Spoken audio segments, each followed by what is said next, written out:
ನಮಸ್ತೆ, ನೀವು ನೋಡ್ತಾ ಇದ್ದೀರಾ ವಿದ್ಯುತ್ ವಾಣಿ. ನಾನು ರಿಕ್ಕಿ.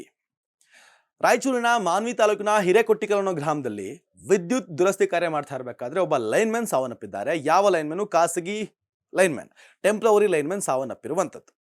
ನಂಗೆ ಗೊತ್ತಿಲ್ಲ, ನಿಮಗೆ ಗೊತ್ತಿರತ್ತೆ ಅನ್ಸುತ್ತೆ. ಅಧಿಕಾರಿಗಳಿಗೆ, ಮೇಲಿನ ಅಧಿಕಾರಿಗಳಿಗೆ ಟೆಂಪ್ರವರಿ ಲೈನ್ಮನ್ ಕಂಬವನ್ನು ಹತ್ತಬಹುದೇ? ಇದು ಮೊದಲನೇ ಪ್ರಶ್ನೆ. ಮುಂದೆ ಮಾತಾಡ್ತಾ ಹೋಗೋಣ.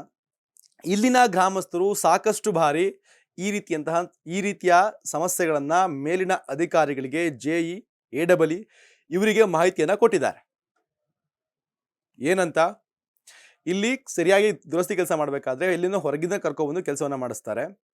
ಟೆಂಪ್ರವರಿ ಲೈನ್ಮನ್ಗೆ ಕೆಲಸವನ್ನ ಕೊಡ್ತಾರೆ. ಇಲ್ಲಿರುವ ಲೈನ್ಮನ್ಗಳು ಯಾರು ಕಂಬವನ್ನ ಹತ್ತೋದಿಲ್ಲ ಅಂತ ಕಂಪ್ಲೇಂಟ್ ಅನ್ನ ಕೊಟ್ಟಿದ್ದಾರೆ. ಸೋಕಾಲ್ಡ್ ಹೈಯರ್ ಆಫೀಸರ್ಸ್ ಏನ್ ಆನ್ಸರ್ ಕೊಟ್ಟಿದ್ದಾರೆ ಅಂದ್ರೆ ನಿಮ್ಮ ಹತ್ರ ಎವಿಡೆನ್ಸ್ ಇದ್ರೆ ವಿಡಿಯೋ ಮಾಡ್ಕೊಬಂದು ಕೊಡಿ ಅನ್ನುವಂತಹ ಉಡಾಫೆ ಉತ್ತರವನ್ನ ಕೊಟ್ಟಿದ್ದಾರಂತೆ ಅಂತ ಅಲ್ಲಿನ ಗ್ರಾಮಸ್ಥರು ಆರೋಪಿಸ್ತಿದ್ದಾರೆ. ಓಕೆ, ಇದೆಲ್ಲ ಒಂದ್ ಕಡೆ ಬದಿಗಿಟ್ಟು ನೋಡ್ತಾ ಹೋದ್ರು ಕೂಡ ಈಗ ಅಲ್ಲಿನ ಕಂಬ ಹತ್ತಿದಾನಲ್ವಾ ಒಬ್ಬ ಹುಡುಗ, ಏನಂತ ಟೆಂಪ್ರವರಿ ಲೈನ್ ಹತ್ತಿದಾನಲ್ವಾ, ಅವನಿಗೆ ಟ್ರೈನಿಂಗ್ ಆಗಿರುತ್ತಾ? ಸೇಫ್ಟಿ ಮೆಜರ್ಮೆಂಟ್ಗಳನ್ನ ಹೆಂಗ್ ಬಳಸ್ಬೇಕು ಅಂತ ಗೊತ್ತಿರುತ್ತಾ? ಯಾವೆಲ್ಲ ಬೆಳೆಸ್ಬೇಕು ಅಂತ ಗೊತ್ತಿರುತ್ತಾ? ಈ 3 ಪ್ರಶ್ನೆಗಳಿಗೆ ಉತ್ತರ ಇದೆಯಾ ನಿಮ್ಮ ಹತ್ರ ಅಲ್ಲಿನ ಅಧಿಕಾರಿಗಳಿಗೆ? ಇದನ್ನು ಬದಿಗಿಡೋಣ. ಈಗ ಆತ ಅಲ್ಲೇ ಸಾವನ್ನಪ್ಪಿದ್ದಾನೆ. ಅವರ ಕುಟುಂಬಸ್ಥರಿಗೆ ನೀವು ಪರಿಹಾರವನ್ನ ಕೊಡ್ಬೋದು. ಅಲ್ಲಿನ ಯಾರು ಗ್ರಾಮಸ್ಥರು, ಕುಟುಂಬಸ್ಥರು ಈಗ ನಿಮ್ಮಲ್ಲಿ ದುಂಬಾಲನ್ನ ಬಿದ್ದಿದ್ದಾರೆ. 25 ಲಕ್ಷ ಪರಿಹಾರ ಕೊಡಿ ಅಂತ ದುಂಬಾಲನ್ನ ಬಿದ್ದಿದ್ದಾರೆ. ಓಕೆ, ಕೊಡ್ತೀರಾ ನೀವು?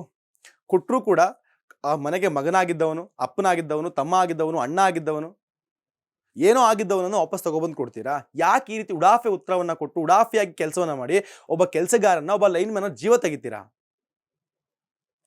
ಅಂತ ಪ್ರಮೇಯ ನಿಮಗೆ ಏನಿದೆ? ಈ ಕಡೆ ಪ್ರಾಪರ್ ಆಗಿ ಟ್ರೈನಿಂಗ್ ತಗೊಂಡು ಕೆಲಸ ಮಾಡ್ತಿರೋರೇ ಅವಘಡಾಗಿ ಸಾವನ್ನಪ್ಪಿದ್ದಾರೆ. ಇನ್ನು ಟೆಂಪ್ರವರಿ ಲೈನ್ಮನ್ಗಳನ್ನ ಕಂಬಕ್ಕೆ ಹಚ್ಚಿ ಯಾಕೆ ಸಾಯಿಸ್ತಿದ್ದೀರಾ? ಇದ್ರಾ ಕಂಬದ ಪಕ್ಕ ಜೆಇ ಇದ್ರಾ, ಎಡಬ್ಲ್ಯೂ ಇದ್ರಾ? ಕಂಬದ ಪಕ್ಕ ಯಾರಿದ್ರು ಸ್ವಾಮಿ? ಅವ್ರಿಗೆ ರೂಲ್ಸ್ ಗೊತ್ತಿಲ್ವಾ? ರೂಲ್ಸ್ ಪಟ್ಟಿ ಗೊತ್ತಿಲ್ವಾ? ಯಾರಿದ್ರು ಯಾರಿಲ್ಲ, ಕಂಬ ಹತ್ತಬೇಕು ಹತ್ತಬಾರ್ದ ಅಂತ? ಇಂಥದೊಂದು ಘಟನೆ ರಾಯಚೂರಿನ ಮಾನ್ವಿ ತಾಲೂಕಿನಲ್ಲಿ ನಡೆದಿರುವಂಥದ್ದು, ಹಿರೇಕೊಟ್ಟಿಕಲ್ ಅನ್ನುವಂಥ ಗ್ರಾಮದಲ್ಲಿ. ಇದಕ್ಕೂ ಅಲ್ಲಿ ಒಂದು ವಿಚಾರ ಓಡಾಡ್ತಾ ಇದೆ.